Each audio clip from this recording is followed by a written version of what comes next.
Hey everyone, welcome to Raj economics and commerce classes.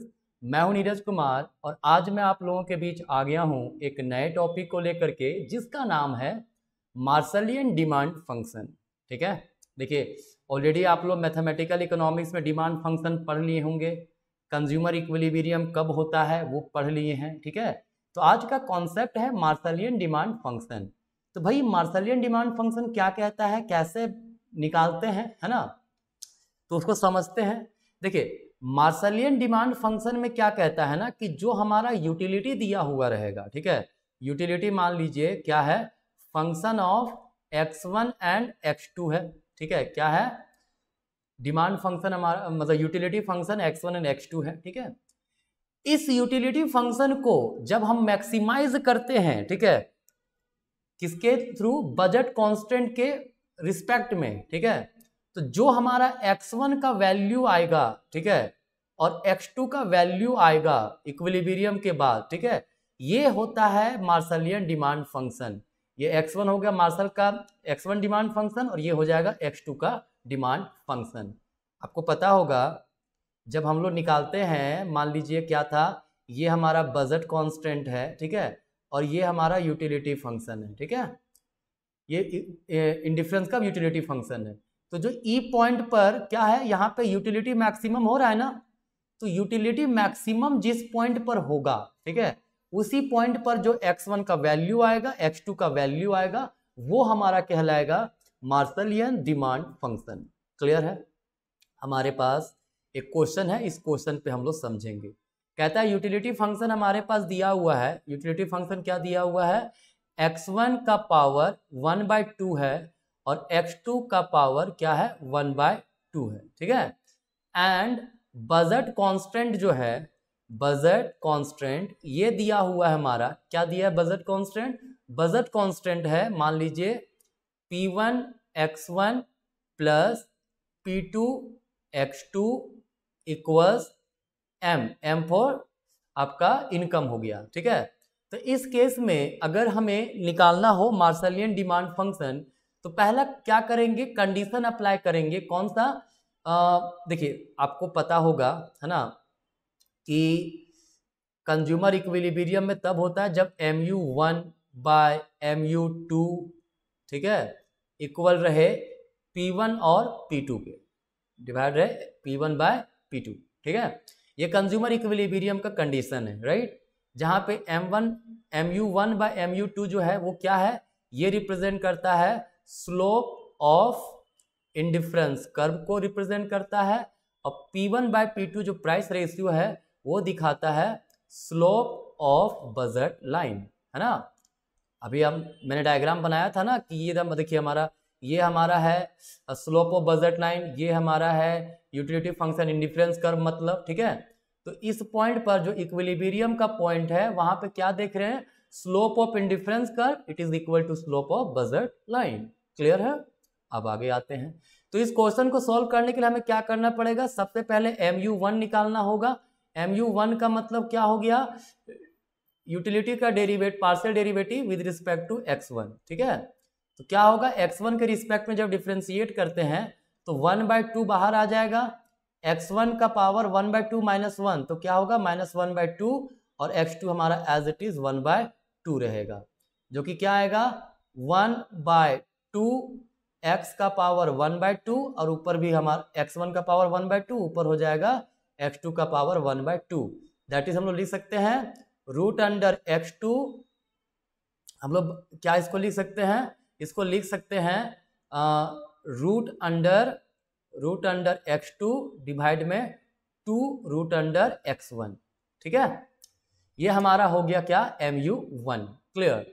उसी तरह mu2 निकालना है हमें, तो mu2 कैसे निकलेगा, यूटिलिटी को डिफ्रेंशिएट कर देंगे पार्शियल डेरिवेटिव x2 के रिस्पेक्ट में, वहां पर भी क्या आ जाएगा, देखिए सिंपल सी बात है ना, x1 का पावर 1/2, x2 का पावर 1/2, इसको डिफ्रेंशिएट कर रहे हैं जब x2 के रिस्पेक्ट में, तो क्या आता है हमारा, तो हमारा आ जाएगा 1/2 x1 का पावर 1/2 और x2 का पावर -1/2। क्लियर? इसको लिख सकते हैं 1/2 ऊपर न्यूमरेटर में x1 का 1/2 रहेगा, डिनोमिनेटर में क्या हो जाएगा x2 का पावर 1/2। या फिर इसको हम लोग लिख सकते हैं, क्या लिख सकते हैं, x1 root under x1 divide में करेंगे 2 रूट अंडर x2। क्लियर, ये हो गया mu2 है ना। mu1 हमारा क्या था, mu1 था root under x2 divide 2 into root under x1, mu2 हमारा ये आया। क्लियर है।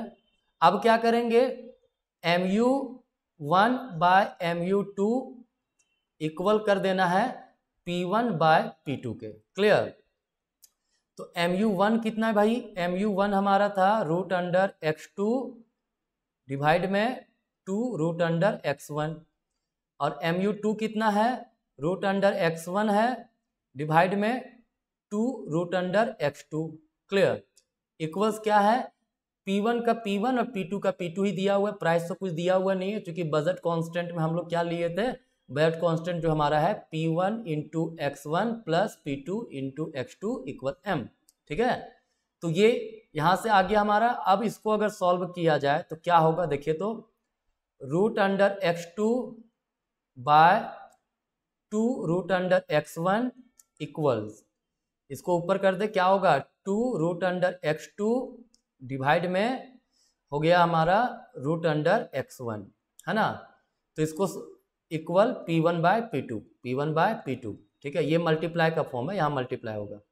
देखिए रूट रूट मल्टीप्लाई होगा, रूट कैंसिल हो जाएगा, तो ऊपर क्या बचेगा 2, देखिए 2 कैंसिल हो गया यहाँ पे। ठीक है, तो हमारा क्या बचा, x2 bye x1 equal P1 bye P2।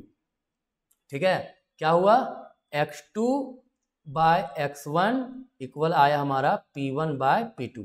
ठीक है, इसमें किसी के एक का वैल्यू निकाल लीजिए, मान लीजिए x1 का निकाल लेते हैं। x1 बराबर क्या होगा, P2 into x2 bye P1। ठीक है, अब ये वैल्यू बजट कांस्टेंट में पुट कर देना है। बजट कांस्टेंट क्या है, P1 x1 plus P2 x2 equals m है ना, वहां पे पुट कर देंगे। क्या होगा, P1 इंटू x1 क्या है, P2 x2 bye P1 plus P2 x2 है ना, इक्वल m। क्लियर, क्या होगा, P1 P1 कैंसल, बचा कितना हमारा, हमारा यहाँ पे आ जाएगा P2 x2 plus P2 x2 बराबर m।